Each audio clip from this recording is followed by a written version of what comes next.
Vamos lá! Bom dia, galera! Tudo beleza?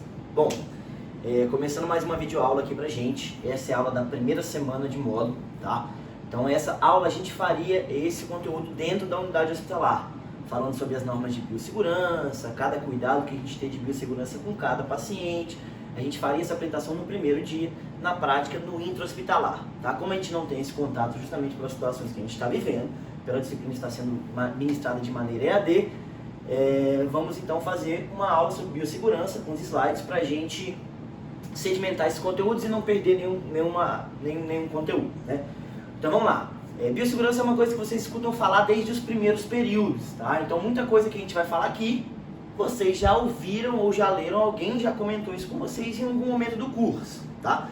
Mas é muito importante a gente saber as peculiaridades de cada precaução, de cada medida de biossegurança, seus impactos na minimização de transmissão vertical de bactérias, de contaminação, principalmente no ambiente hospitalar e principalmente ainda no momento que nós vivemos hoje em dia, nessa pandemia de coronavírus.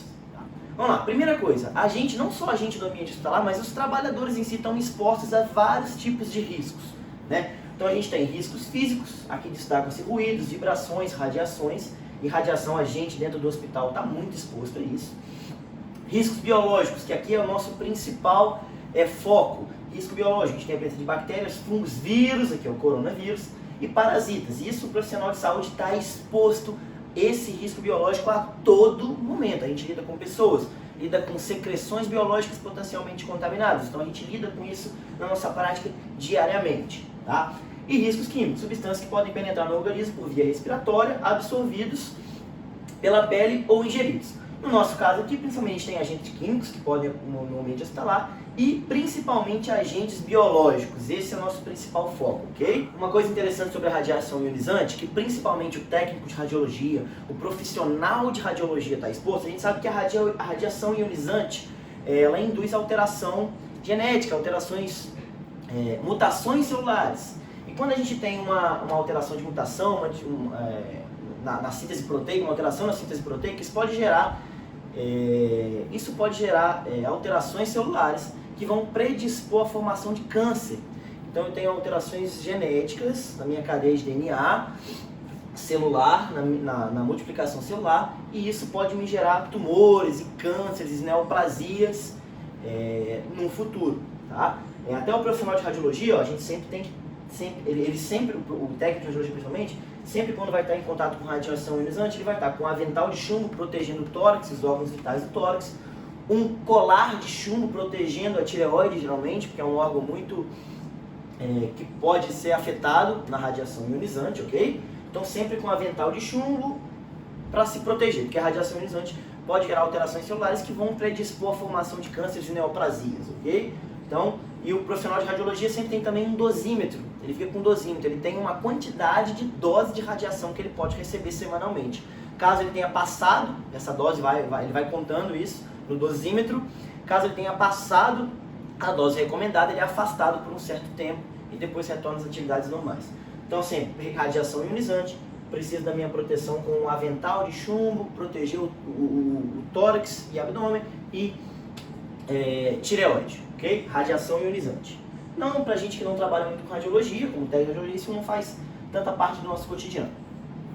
Vamos lá, pra gente agora, os EPIs que a gente tem como profissional de saúde, equipamento de proteção individual, igual a nossa colega está vestindo aqui. Luvas, protegemos as mãos, máscaras, vias respiratórias, lembrando que a gente tem a máscara comum e a máscara N95, a gente vai falar melhor para elas. Avental, a gente protege tronco, braços e pernas, até a altura do joelho, geralmente. Gorros, cabelo, menina, sempre com o cabelo preso e totalmente atrás do gorro, totalmente por dentro do gorro. E calçados, lembrando que calçados, como a gente está no ambiente hospitalar e pode ter risco de material biológico, sangue, secreções do nosso pé, o calçado tem que ser fechado. Não adianta ser um calçado poroso, um calçado aberto, calçado fechado, ok? E óculos de proteção, quando a gente, aqui na ilustração não temos óculos, mas óculos de proteção, quando a gente precisa proteger nossos olhos contra secreções. Okay? Então isso é o que a gente tem disponível. E cada situação vai levar a gente a escolher um determinado modo de proteção, um determinado equipamento. Nem sempre a gente vai usar tudo para tudo. Vamos lá. Então, considerações sobre luva. Temos dois tipos de luva, vocês já sabem disso. Temos a luva de procedimento, que é uma luva não estéril, ou seja, é uma luva contaminada por essência. E tem uma luva estéril, que é uma luva que está sem bactérias, esterilizada de bactérias. Então, a luva estéril, vou usar para principalmente contato, quando eu tiver um contato potencial com sangue, fluidos e secreções. Se eu vou examinar meu paciente, vou ter contato com mucosas e a pele não íntegra com machucado, preciso examinar uma ferida.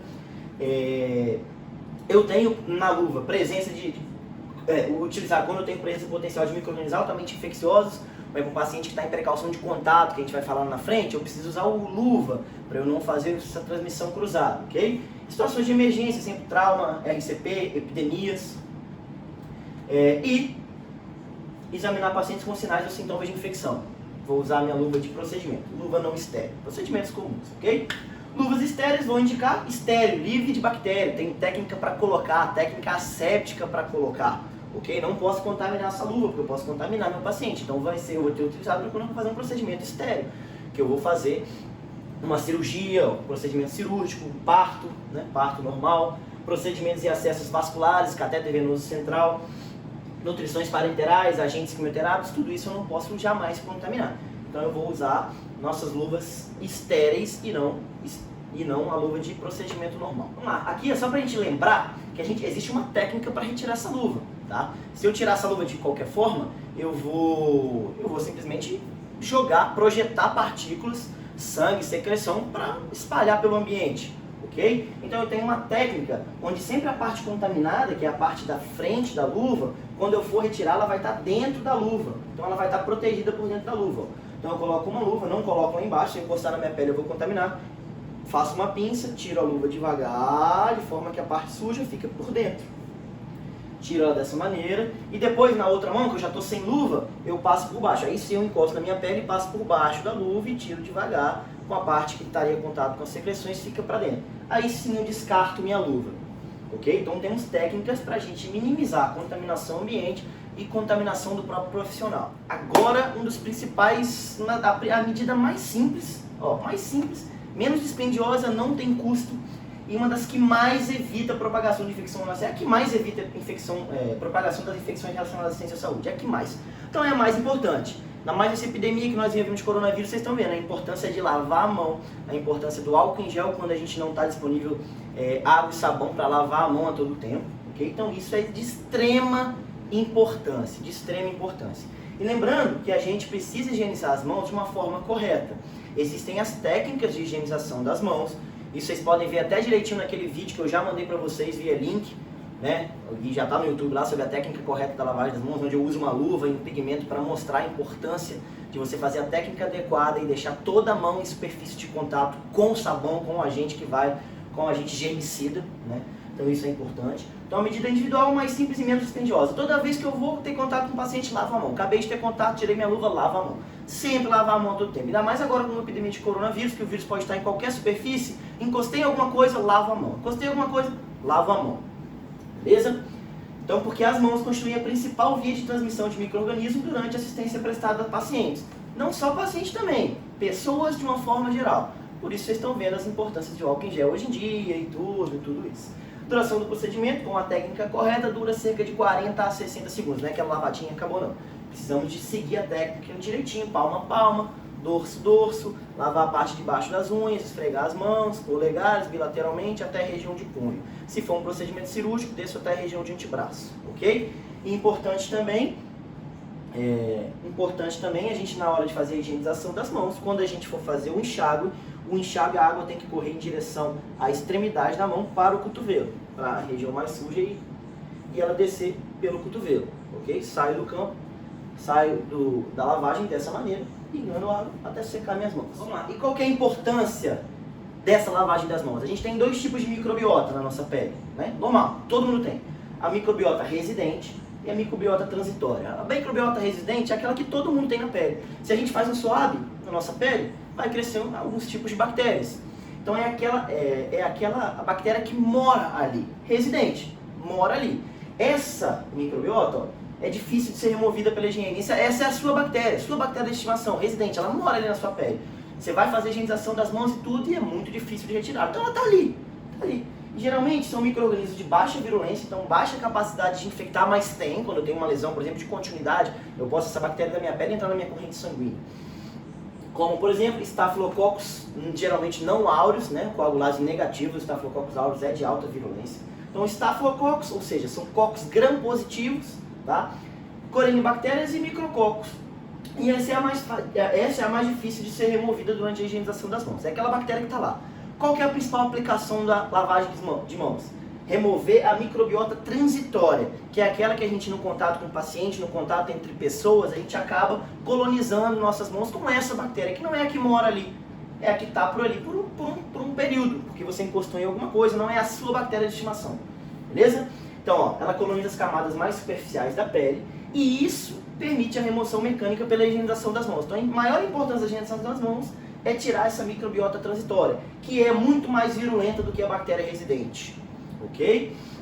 E aqui a gente tem o exemplo das bactérias gram-negativas, por exemplo, enterobactérias como Escherichia coli, Pseudomonas, Klebsiella, as bactérias gram-negativas. E o ambiente que a gente mais vê bactérias gram-negativas multiresistentes é no ambiente hospitalar. Então, por isso a importância da gente estar lavando a mão, porque a gente vai acabar transmitindo essas bactérias, essas enterobactérias gram-negativas multiresistentes, para um paciente ou outro, fazendo a transmissão cruzada de bactérias.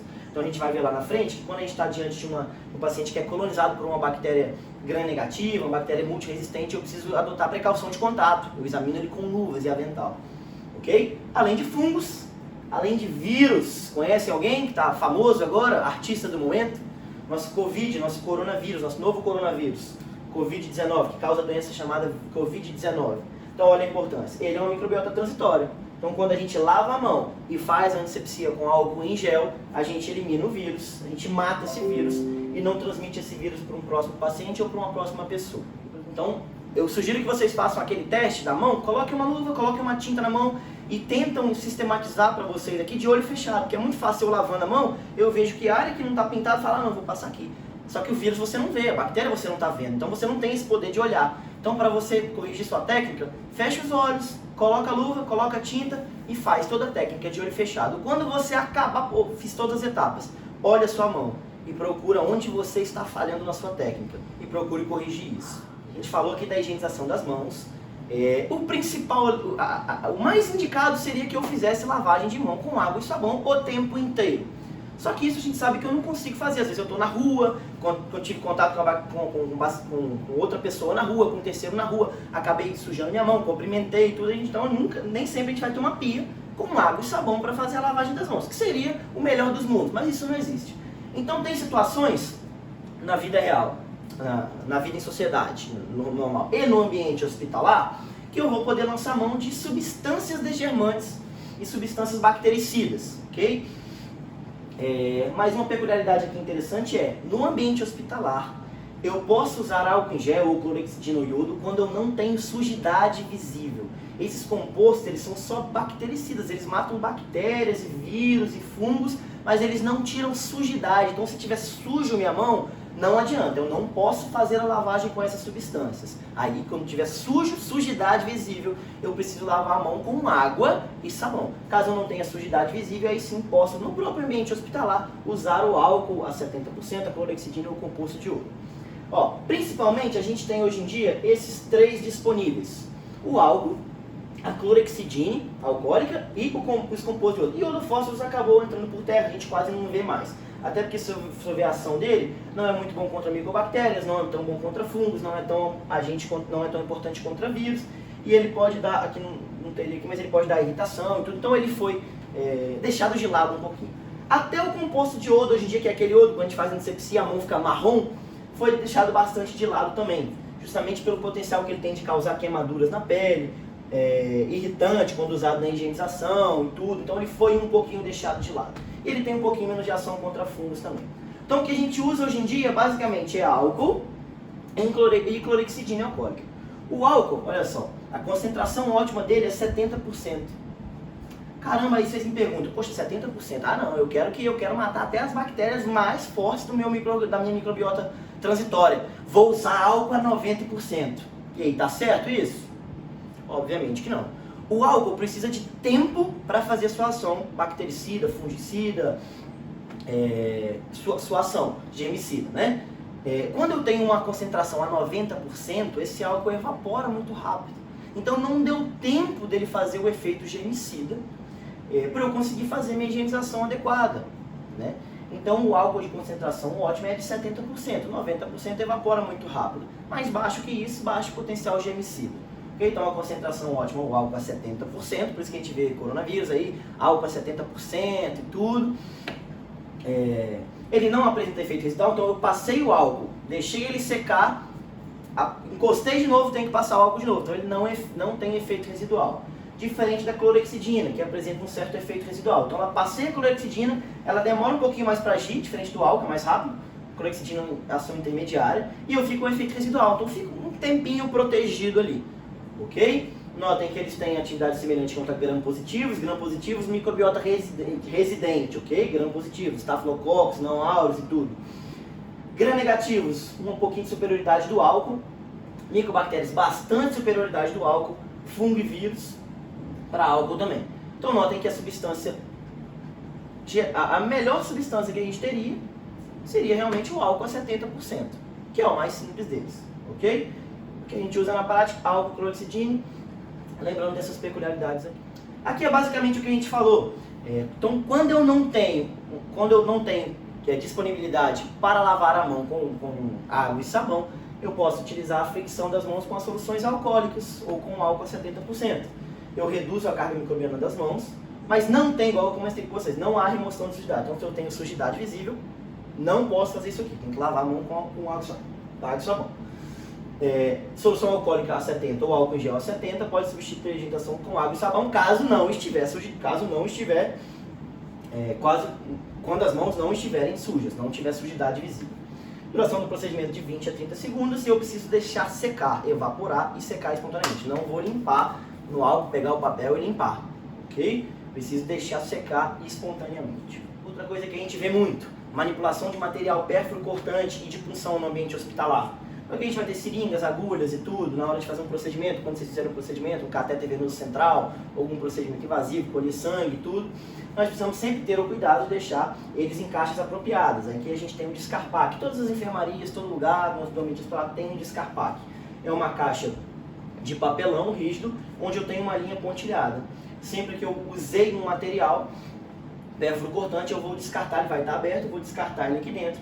E se a lotação disso aqui passar dessa linha, eu preciso fechar essa caixa e descartá-la definitivamente.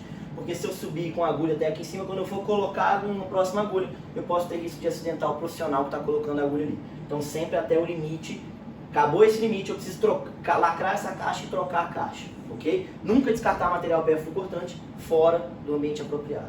Hoje em dia, antigamente a gente não tinha essa capa de proteção das agulhas. Então a gente tirava essa capinha que protege a agulha aqui, tinha a seringa na mão, a agulha sozinha, e muita gente reencapava isso. Olha o problema, se eu estou tentando reencapar uma agulha aqui, ó, posso errar, posso estar tremendo ali, ter um tremor essencial, alguma coisa assim, ou estar nervoso realizando o procedimento, vou e me acidento com o pérfuro cortante. Aí tem que fazer todo o protocolo, teste rápido do acidentado, teste rápido do paciente fonte, fazer profilaxia se o paciente tiver risco de doença de HIV, por exemplo.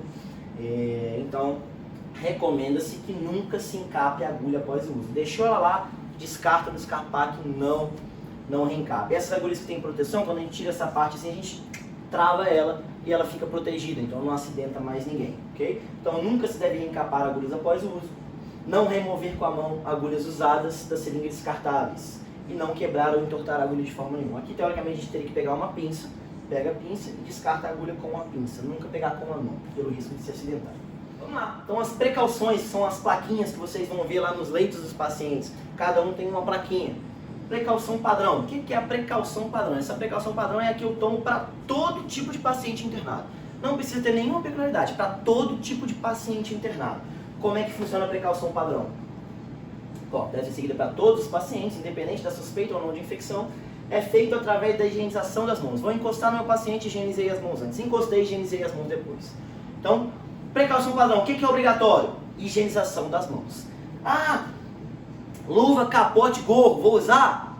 Depende, não é obrigatório. Se eu não tiver contato com secreção, sangue, mucosa, nada, não preciso usar. Vamos supor que é um paciente que está internado, veio de casa com uma suspeita de infarto agudo do miocárdio, por exemplo. Não tem infecção, não tem nada, não vou ter contato com secreção, vou fazer um exame do tórax nele ali, preciso de luva, avental, capote? Nada, não vou ter contato com secreção, só preciso lavar a mão, examino meu paciente, lavei a mão depois. Beleza? Então, o uso de luvas apenas quando houver risco de contato com sangue, secreções ou mucosas. A mesma coisa do óculos, máscara ou avental. Apenas quando houver risco de secreção de contato com sangue ou secreções. Então, obrigatório, lavar a mão. Se eu tiver contato com secreção, vou usar luva e avental, óculos e máscara. Beleza? Mas obrigatório, lavar as mãos. Precaução padrão, qualquer tipo de paciente. Aqui entra uma consideração interessante. Quando a gente vai falar de micro-organismos ou infecções transmitidas pelo ar. E aqui a gente tem dois tipos de transmissão por ar. A gotícula e a transmissão por aerosóis. Vamos lá, a gotícula é uma partícula grande, pesada. Então ela geralmente tem um tamanho maior que 5 micrômetros. Diferente do aerosol, que é pequenininha, leve, fica suspenso no ar. Então o que acontece? A gotícula, sempre que é eliminado pela respiração, pela fala, pela tosse, pelo espirro, toda vez que eu tenho essa eliminação dessas partículas, quando eu tenho eliminação de gotícula, a gotícula é pesada, ela é grande. Então ela percorre 1,5 metro e cai. Ela faz uma parábola e cai no chão.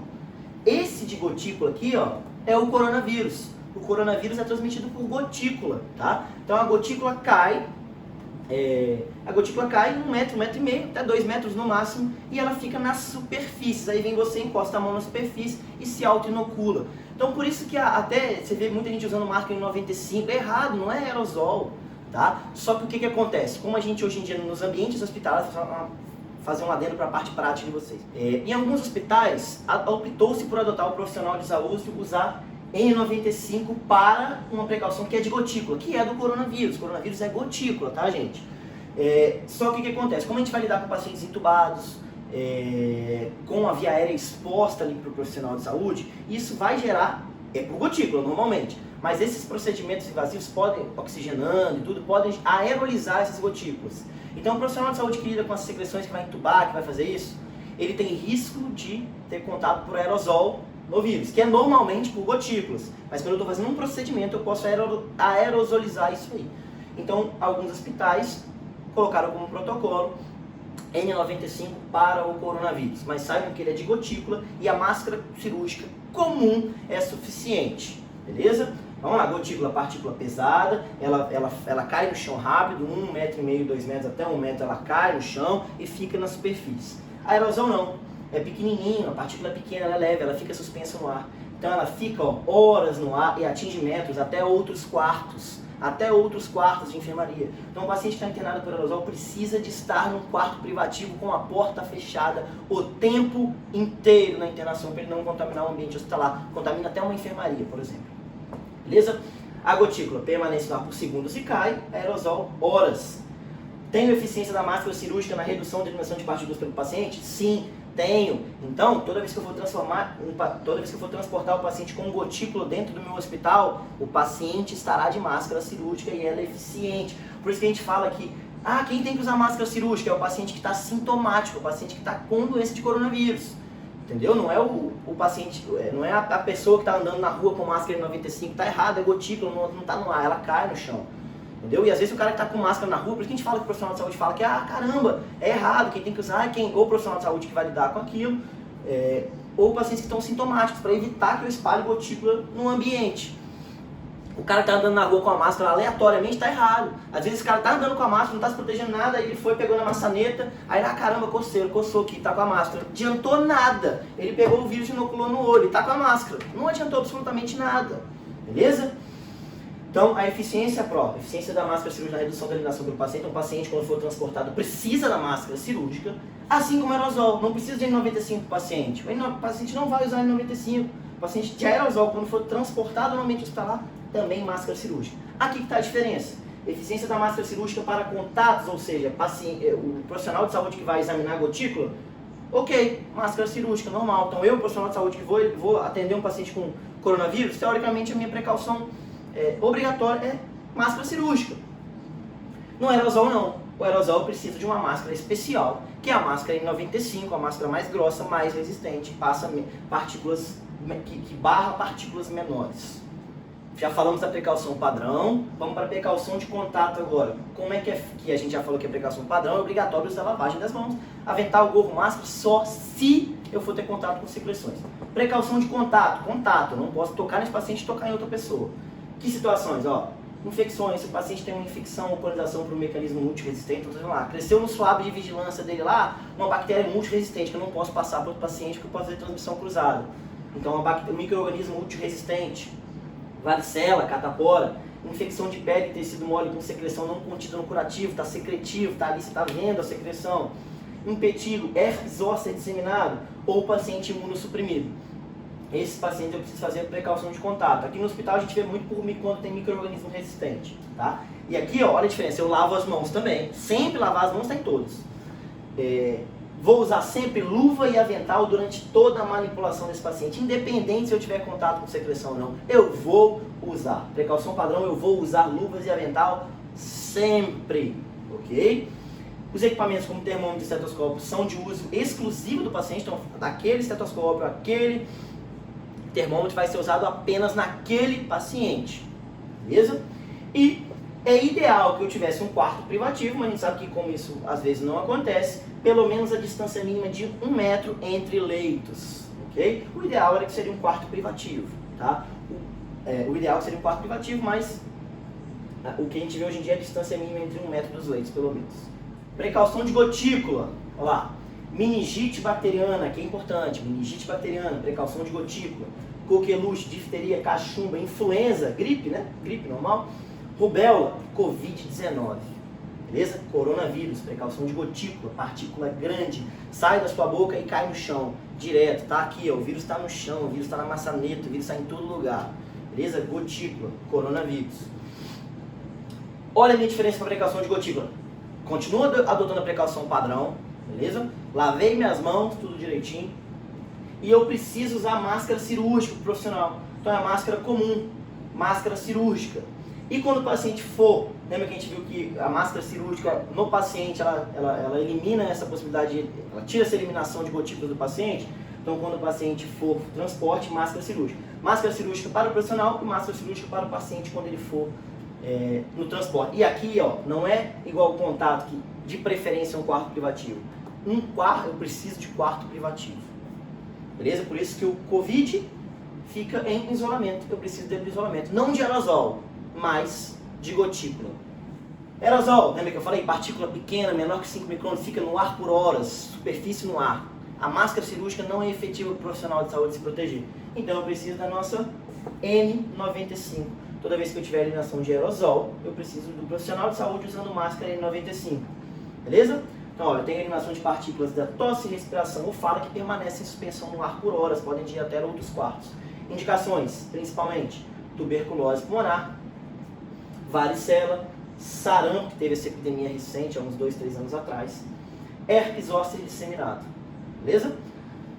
Então, precaução. De novo, quais são os itens principais? Higienização das mãos, isso é para todo mundo, a gente já viu. Aqui o quarto precisa, igual de gotícula, ser privativo, mas aqui a porta sempre está fechada. E o ideal é que se tivesse um filtro de pressão negativa, trocando o ar desse quarto constantemente. Mas isso nem sempre existe. No Jaime existe. Então a gente tem um filtro de pressão negativo, o quarto é sempre privativo, a porta sempre fechada.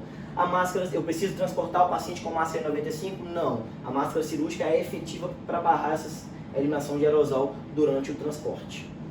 Beleza? Então, durante o transporte, máscara cirúrgica para o paciente. N95 só para o profissional. Apenas o profissional. Então, essa foi a nossa aula de biossegurança. A gente faria isso mais rápido assim, no ambiente hospitalar. Mas como a gente está nessa moda de disciplina EAD, essa aqui é uma foto do coronavírus em microscópio eletrônico, né? Uma ilustração, que é o grande ácido do momento. Então, eu acho que biossegurança nunca foi tão importante, justamente por causa desse camarada aqui. Beleza? Então, essa é a importância de seguir as recomendações adequadas. Espero que tenham gostado e nos vemos na próxima aula.